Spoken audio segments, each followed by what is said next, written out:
ഇന്നലെ ഒരുത്തൻ്റെ പ്രസ്താവനയുണ്ടല്ലോ, വെടിവെച്ച് കൊല്ലണം, ബലാത്സംഗം ചെയ്യണം. നിങ്ങൾ തെറ്റിദ്ധരിക്കേണ്ട കേട്ടോ, അത് ഒരാളുടെ പ്രസ്താവനയൊന്നുമല്ല. അതിൻ്റെ തുടക്കം എവിടെയാണെന്നറിയോ?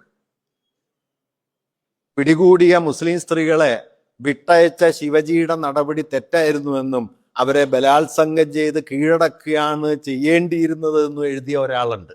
മൂപ്പരുടെ പേരാണ് സവർക്കർ. അവിടെ നിന്ന് തുടങ്ങുന്നതാ ഈ ബലാത്സംഗവും ഈ കൊലയും.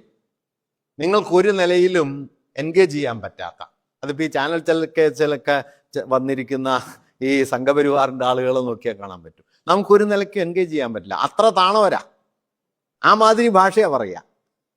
എനിക്ക് കാവിക്കളറിലെ കോണകമാണ് കൂടുതൽ ഇഷ്ടമെന്ന ഒരൊറ്റ കാരണത്തിന്റെ പേരിൽ പ്രതികരിക്കാതിരിക്കുകയും പ്രതികരിക്കുന്നവരെ തളർത്തുകയും ചെയ്യുന്ന നിങ്ങൾ ആലോചിക്കുക. നാളെ നിങ്ങൾക്കോ നിങ്ങളുടെ മക്കൾക്കോ ഒരു രോഗം വന്നു കഴിഞ്ഞാൽ ചികിത്സിക്കാൻ ക്വസ്റ്റ്യൻ പേപ്പർ ചോർത്തി പാസ്സായ ഒരു ഡോക്ടർ മതി എന്ന് പറയാൻ നിങ്ങൾക്ക് ചങ്കുറപ്പുണ്ടോന്ന്? നിങ്ങളുടെ ജീവൻ കത്തിയും പിടിച്ച് നിൽക്കുന്ന ഒരു മൊണ്ടന് കീറി മുറിക്കാൻ കൊടുക്കുന്നത് പോകും. ഇനിയിപ്പോ പോയാൽ തന്നെ ആർക്ക് പോകും? നീയാണല്ലോ CJP പ്രസിഡന്റ്. ഞാൻ അവന്റെ തന്ത. ഡോക്ടർ ആവാനുള്ള പ്രവേശന പരീക്ഷയുടെ ക്വസ്റ്റ്യൻ പേപ്പർ ജയ്പൂരിൽ നിന്ന് ലീക്കാകുന്നു. മഹാരാഷ്ട്രയിൽ ഒരു പ്രസ്സിലേക്ക് എത്തുന്നു. അവിടുന്ന് വേണ്ട മാറ്റങ്ങൾ വരുത്തി വീണ്ടും ജയ്പൂരിലേക്ക് എത്തുന്നു. അവിടെ നിന്ന് ഹരിയാനയിലുള്ള ഒരു ഡോക്ടറിന്റെ അടുത്തേക്ക് എത്തുന്നു. ഡോക്ടർ നല്ല പൈസയ്ക്ക് വിൽക്കുന്നു.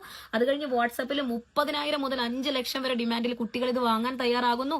ഈ പൊറോട്ട നാടകം കണ്ടിട്ട് ഇത് നോക്കിക്കൊണ്ടിരിക്കാൻ ഇന്ത്യ പോലൊരു മഹാരാജ്യത്ത് 148 കോടി ആൾക്കാരും മണ്ടന്മാരല്ല.